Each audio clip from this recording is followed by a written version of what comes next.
దేవుడి పరిశుద్ధ నామానికి వందనాలు. లైవ్ చూస్తున్న మీ అందరికీ ప్రభువైన యేసుక్రీస్తు నామంలో పునరుత్థాన శుభములు తెలియజేస్తున్నాం. మన దేవుడు గొప్ప దేవుడు, శక్తి గల దేవుడు, బలమైన దేవుడు. మన బలహీనతలో బలపరిచే దేవునికి వందనాలు చెల్లిస్తున్నాం. అందరికీ ప్రైజ్లాడండి. బాగున్నారా? దేవుని స్తుతిస్తున్నారా? దేవుని ఆరాధిస్తున్నారా? పరిశుద్ధ గ్రంథాన్ని చదువుకున్నాం. యోహాను 5:14 యేసు, ఇదిగో స్వస్థత నొందితివి, మరి ఎక్కువ కీడు కలగకుండునట్లు పాపం చేయమని దేవుని వాక్యం సెలవిస్తుంది. ప్రభు చెప్పుచున్న పై వాక్యము ప్రకారం పక్షవాయువు రోగం కానీ మరే విధమైన రోగాలు కానీ పాపాల వలన కలుగుతాయని అర్థమవుచున్నది. రోగం ఒక చెరసాల, రోగం ఒక బంధకాల్లో, మరి రోగమనే అంధకారం, రోగమనే మరి దేవునికి విరోధమైనది ఏదైనా ఉంటే దేవుడు మానవుణ్ణి సృష్టించినప్పుడు రోగాలతో సృష్టించలేదు. మంచి ఆరోగ్యం గల వానిగాను, మహిమ గల వానిగాను, దేవుణ్ణి స్తుతించే బిడ్డగా సృష్టించాడు. ఆదాము అవ్వలు ఏదెను తోటలో ఉన్నప్పుడు వారికి ఏ రోగం లేదు, వారిలో ఏ పాపం లేదు. వారు దేవునితో సహవాసం చేస్తూ ఆదాము అవ్వలు దేవుని ఆజ్ఞలను పాటించుచున్నంత వరకు వారికి ఏ రోగాలు లేవు, ఏ కష్టం లేదు, ఏ బాధ లేదు, ఏ చింత లేదు. కానీ అయితే వారు దేవుని ఆజ్ఞను మీరిన తర్వాత రోగాలు వచ్చాయి, కష్టాలు వచ్చాయి. అవి మొదటిగా ఆత్మరోగాలు. అవి భయము, సిగ్గు, దొంగతనం, దాక్కును ఇలాంటివి మనకు కనబడుతాయి. వారు దేవుని ఆజ్ఞ మీరినప్పుడు వారి ఆత్మ శరీరమునకు సంబంధించిన దేవుని మహిమ తొలగిపోయింది. ఫలితంగా దేవుడు ఆదాముతో, నీ ముఖము చెమట కార్చి నీవు ఆహారం తిందువని అన్నాడు.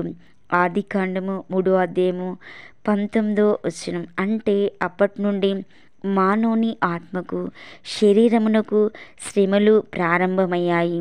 దేవుని ఆజ్ఞలు, దేవుని కట్టడలు, దేవుని విధులు మీరితే శరీరమునకు అలసట, నొప్పులు, రోగాలు, గాయాలు, దెబ్బలు కలుగుతాయి. కనుక మానవులు పాపం వలన పలు విధములైన చెరసాల్లో పడిపోతారు. ప్రభువు మానవ అవతారంతో ఈ భూమిలోనికి వచ్చి పలు విధములైన చెరసాలకు, పలు విధమైన రోగాలకు, కష్టాలకు, నష్టాలకు, బాధలకు కారణమైన పాపములను క్షమించుచు వ్యాధులను స్వస్థపరచుచున్నాడు. ఈ ప్రపంచంలో ప్రతి మానవుడు రోగాలతో బాధపడుతూనే ఉన్నాడు. అయితే వీటికి కారణాలు పాపాలే.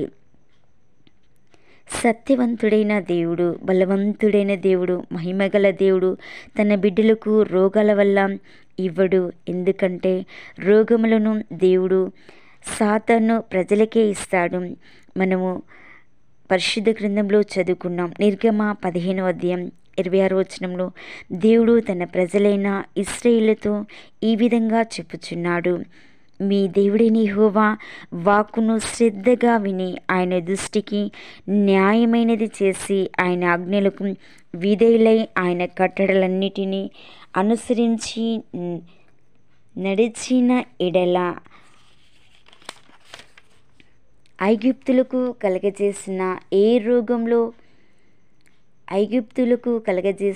ఏ బాధ కానీ, రోగం కానీ ఏది మీకు రానియ్యను అని మిమ్మును స్వస్థపరిచి యెహోవాను నేనే అనెను. అంటే దేవుడు అన్య దేవతలను ఆరాధించు పాపులైన ఐగుప్తులకు రోగములు కలగజేసి ఉన్నాడని పైవచనం తెలియజేయుచున్నది.